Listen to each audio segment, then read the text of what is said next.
Alright, so here is a quick overview of the pond and the filtration system. Let me go ahead and pan over. My pond is not finished yet, so I got the liners and the net. There's no border around it. I'm still trying to make a nice border. And then going over here, you'll see that I have the rest of that mechanical and biological filtration setup. I'm going to explain a little bit quickly, although people who already are familiar with koi pond and this type of setup, they probably already know exactly what's going on. But we'll start over here. It's hard to see, it's kind of early in the morning, but got two bottom drains, one down there and then one over here. Water is feed into these 4-inch pipes into my drum filter, which is a mechanical filter. And you know what, don't mind the rest of these pipes sticking out. I just kind of put them up there just in case in the future if I wanted to do something for fun and use those water from directly from the pond. And instead of sticking, you know, a hose inside the pond, I'd rather just do it out here. But here is my waste pipe. It comes into a brewing filter, which is about 300 micron mesh, and that's where I keep all the big pieces out before the rest of the water drains into this 30-gallon blue container. Alright, so and then I got a sump pump in there, and then that just, you know, gets drained whenever it fills up. Quickly going over here, I got two pumps, and these are Pariah, very budget friendly, cheap pumps. Hopefully they last a couple of years. They use about 800 watt at the lowest setting, and then it goes to 90 and then 100. At the lowest setting, it's pumping around 4,000 gallon.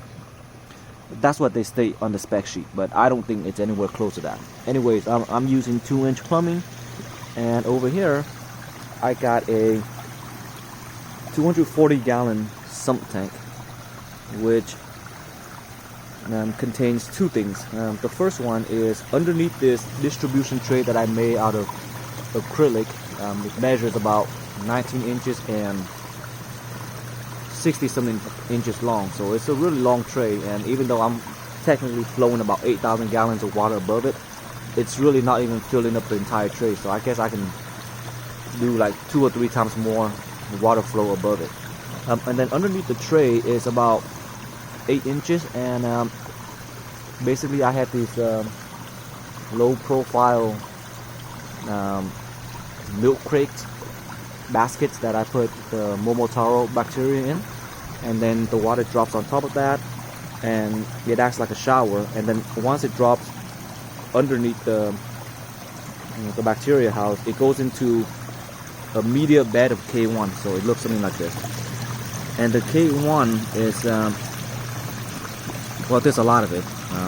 There's about 14 cubic foot of it, and the K1 is aerated by a metallic air pump, and so it's stirring it up. It's a moving media and a shower combined to one, and then the water just overflows into here and back into the pond. So that's basically my filtration setup, and it's a new pond, so right now it's at the stage where there's a lot of nitrite, slightly less ammonia, a lot of nitrite, and slightly less nitrate. So it's almost complete, but it's been about 2 months, well, almost 2 months, and it hasn't, you know, completely cycled yet. But my fish are okay, so that's what makes me happy.